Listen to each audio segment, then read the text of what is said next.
Hello everyone. हर साल की तरह इस साल भी हमारे एजुकेशन बोर्ड ने बोर्ड क्लासेस के लिए सैम्पल क्वेश्चन पेपर पब्लिश किए हैं ताकि स्टूडेंट्स उसकी प्रैक्टिस कर सकें। इस प्रैक्टिस से फ़ायदा ये होगा कि आप फाइनल एग्ज़ाम के लिए तैयार हो पाएंगे। आपके अंदर जो एग्ज़ाम फोबिया है, एग्ज़ाम एंजाइटी है, वो काफ़ी हद तक कम हो जाएगी क्योंकि आप तैयार होंगे एग्ज़ाम के लिए। साथ ही ये जो सैम्पल क्वेश्चन पेपर्स होते हैं ये आपको आइडिया देते हैं कि किसी चैप्टर में से या किसी टॉपिक पर किस टाइप की क्वेश्चनिंग होगी, किस टाइप से क्वेश्चंस पूछे जाएंगे। तो चलिए आज का वीडियो ऐसे ही एक सैम्पल क्वेश्चन पेपर के बारे में है जो प्रैक्टिस के लिए हमारे MPBSE Madhya Pradesh board of secondary education ने पब्लिश किया है for the higher secondary exam 2024 and this is the chemistry question paper for class 12th। कुछ जनरल इंस्ट्रक्शंस पहले देख लेते हैं। तो देखिए ये जो क्वेश्चन पेपर है, प्रैक्टिस क्वेश्चन पेपर जो है या सैम्पल क्वेश्चन पेपर जो है, this is in both the version, Hindi and English दोनों में ये है। तो हिंदी मीडियम वाले बच्चे भी इस क्वेश्चन पेपर को डाउनलोड करके और सॉल्व कर सकते हैं। यस, एक चीज़ और, क्योंकि हिंदी इंग्लिश दोनों में है तो ये वीडियो हिंदी मीडियम वालों के लिए भी उतना ही यूज़फुल होगा।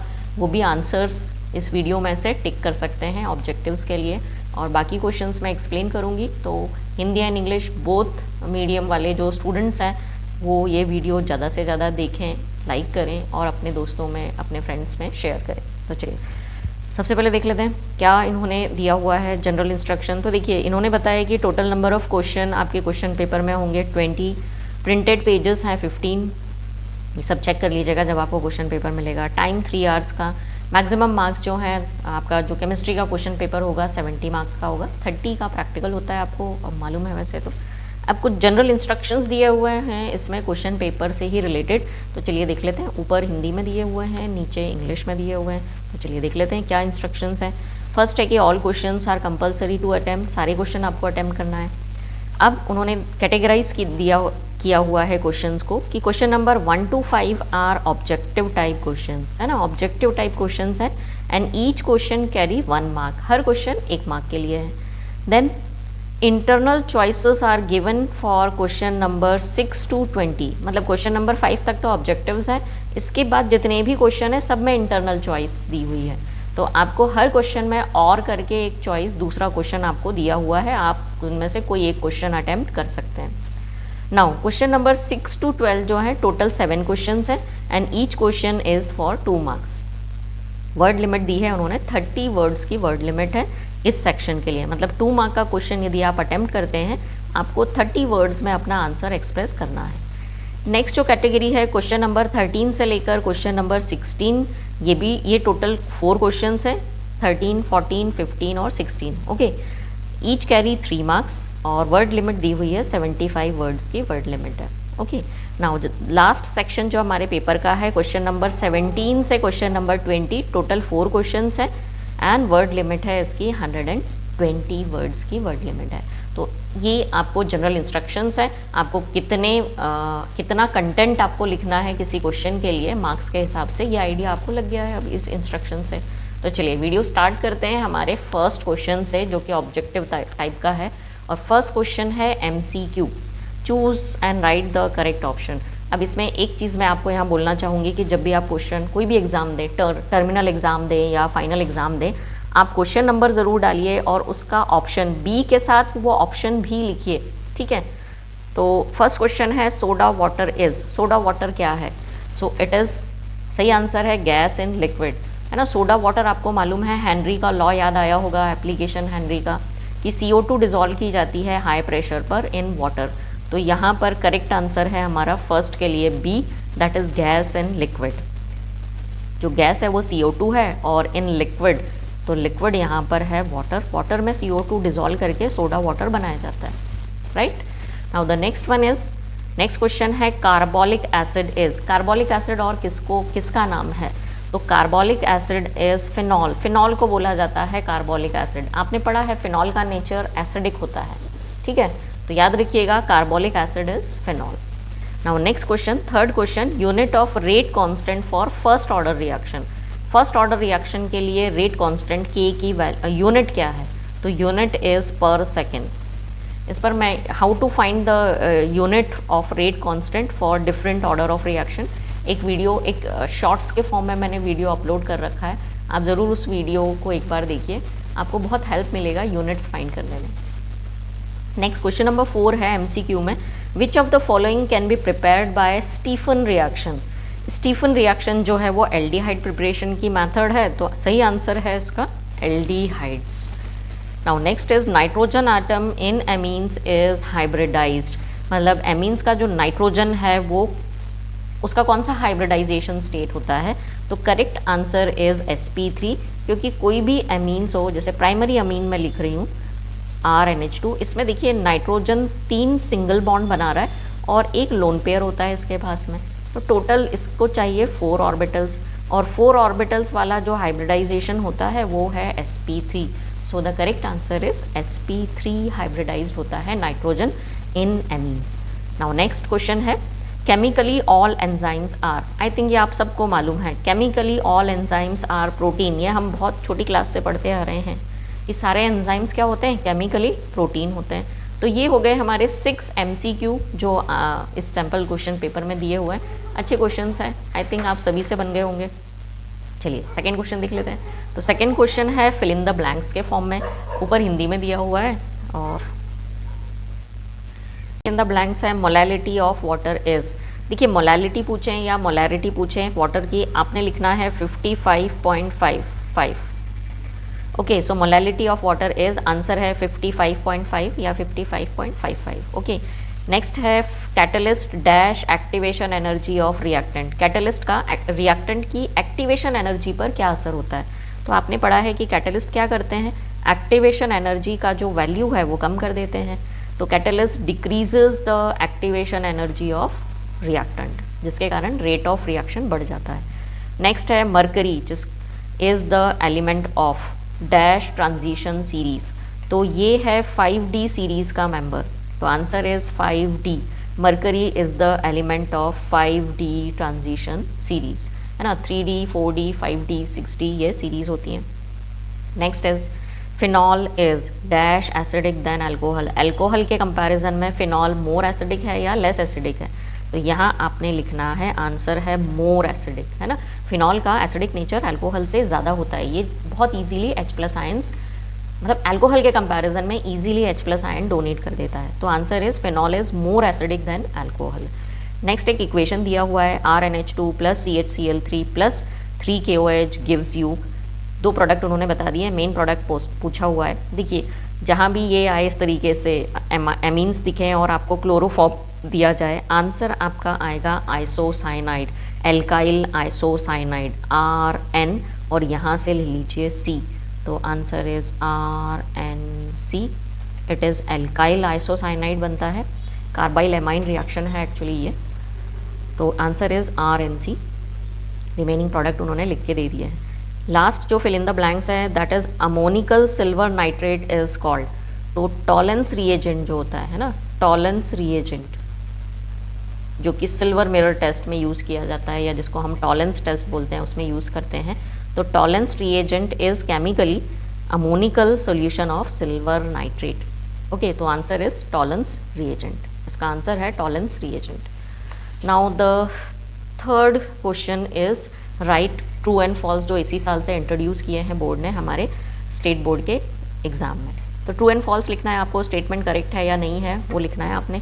फर्स्ट जो क्वेश्चन वो दे रहा है कि the mixture of chloroform and acetone is an ideal solution.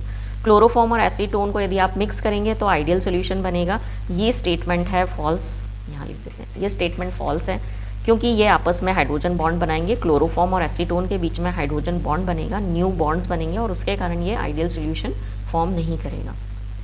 Next is अगला है dry cell is an example of primary cell. Primary cell मतलब इरिवर्सिबल सेल, जिसको आप अगेन रिचार्ज नहीं कर सकते हैं, तो आपके वॉचेस में, आपके रिमोट्स में जो सेल होते हैं वो ड्राई सेल होते हैं, जो जनरली हम लोग यूज़ करते हैं। बिल्कुल ट्रू है ये स्टेटमेंट। नेक्स्ट देख लेते हैं कि थर्ड है central metal atom of haemoglobin is iron. Yes, बिल्कुल सही है, इट इज़ ट्रू, है ना। हीमोग्लोबिन में क्या होता है सेंटर में, ये हीम वर्ड जो लिया गया that is for iron. Next देख लेते हैं, तो ग्लोबिन जो है वो प्रोटीन पार्ट को डिनोट करता है, और जो हीम है वो उसके आयरन पार्ट को डिनोट करता है। Next is Mn+2 shows paramagnetic behaviour. Mn2 positive ion जो है वो पैरामैग्नेटिक, मतलब इसमें अनपेयर्ड इलेक्ट्रॉन्स प्रेजेंट होंगे क्या? तो देखिए Mn जो होता है, देख लेते हैं स्टेटमेंट ट्रू है या फॉल्स। Mn का नंबर होता है 25, है ना। Mn+2 मतलब कितने इलेक्ट्रॉन्स होंगे इसके पास? 23 इलेक्ट्रॉन्स होंगे। अब 25 का जो इलेक्ट्रॉनिक कॉन्फ़िगरेशन आएगा लास्ट शेल का, दैट इज़ 4s2 3d5। +2 के लिए आपने क्या करना है, 2 इलेक्ट्रॉन इसमें से निकाल देने हैं और इसको 23 बनाना है। 2 इलेक्ट्रॉन कहाँ के निकालोगे? s में से निकालोगे ये 2 इलेक्ट्रॉन, तो क्या रहेगा आपके पास 3d5।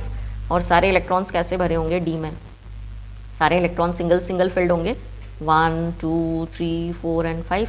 तो 5 अनपेयर्ड इलेक्ट्रॉन है, 5 सिंगल इलेक्ट्रॉन्स हैं Mn+2 में। तो इसका जो नेचर होगा वो डेफिनेटली पैरामैग्नेटिक होगा। तो ये भी बिल्कुल ट्रू है ये स्टेटमेंट। आया बात समझ में? नेक्स्ट है aldehyde and ketones are carbonyl compounds. Carbonyl compound मतलब जिनमें CO ग्रुप प्रेजेंट होता है। यस, ये भी ट्रू है, कार्बोनाइल कंपाउंड्स हैं। नेक्स्ट है primary alcohol gives aldehyde on partial oxidation. बिल्कुल सही है, प्राइमरी अल्कोहल के ऑक्सीडेशन से हम एल्डिहाइड बना सकते हैं, पार्शियल ऑक्सीडेशन से। So this is true and false. Statement आपको चेक करना है कि जो लिखा है वो सही है या नहीं है। नेक्स्ट जो क्वेश्चन है, question number 4, that is match the column, match and right, है ना। तो एक बार पूरा कॉलम लिख देना, एक बार करेक्ट मैच करके और कॉलम लिख दीजिएगा। तो फर्स्ट कॉलम में उन्होंने दिया है फर्स्ट ऑप्शन करोजन। करोजन क्या है?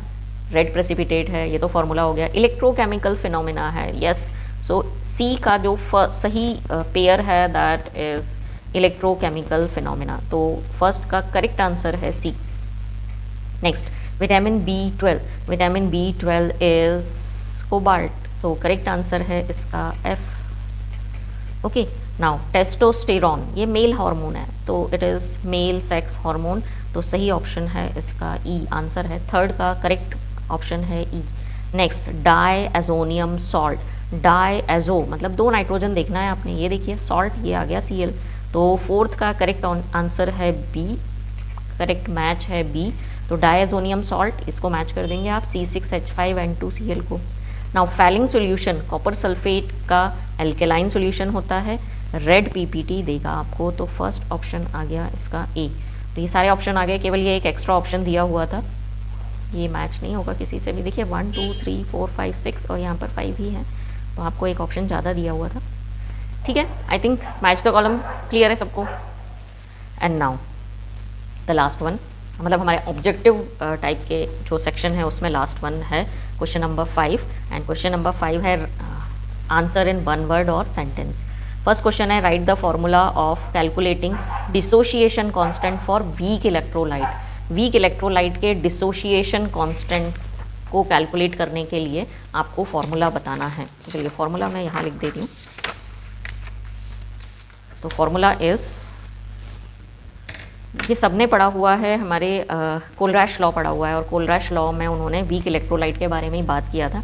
तो वीक इलेक्ट्रोलाइट का डिसोशिएशन कांस्टेंट यदि हम K अल्फ़ा लिखें तो इसका फॉर्मूला आएगा C∝² 1 - alpha. So this is the formula of calculating dissociation constant for weak electrolyte. K alpha is the dissociation constant for weak electrolyte, C is the concentration, now alpha is the degree of dissociation.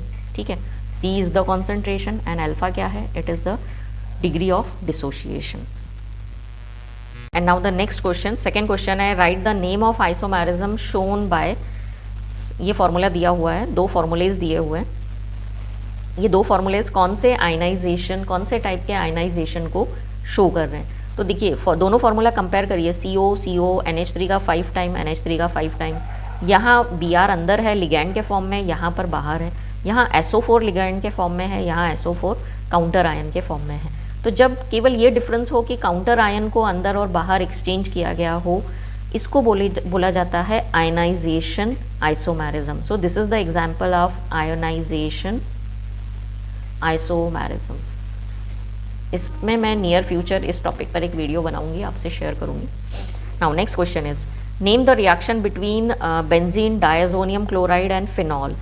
Benzene diazonium chloride और phenol के बीच होने वाली reaction को बोला जाता है coupling reaction. इनके बीच में जो रिएक्शन होती है, याद आया, कपलिंग रिएक्शन होती है। So the answer is coupling reaction. Now next question is right the functional group which differentiates glucose and fructose. तो ग्लूकोज में होता है एल्डिहाइड ग्रुप और फ्रक्टोज में होता है कीटोन ग्रुप। तो glucose is aldohexose and fructose is ketohexose, इसीलिए बोला जाता है इनको। नाउ नेक्स्ट लास्ट क्वेश्चन है हमारे वन वर्ड का कि due to deficiency of which vitamin infertility occurs in human being. तो इनफर्टिलिटी से रिलेटेड जो विटामिन है दैट इज विटामिन ई, जो हमारे skin, hair and reproductive health के लिए बहुत ज़्यादा ज़रूरी है। So the answer is vitamin E. So I hope ये ऑब्जेक्टिव्स जो हैं, जितने भी आंसर हैं 5 ऑब्जेक्टिव्स के आंसर आपको मिल गए होंगे। नेक्स्ट अब जो थ्योरेटिकल पोर्शन है वो इस वीडियो के नेक्स्ट पार्ट में मैं आपके साथ शेयर करूँगी। तब तक वीडियो को ज़्यादा से ज़्यादा लाइक करिए, शेयर करिए, चाहे आपके फ्रेंड्स हिंदी मीडियम वाले हों या इंग्लिश मीडियम वाले। ये वीडियो उन दोनों के लिए ही यूज़फुल है।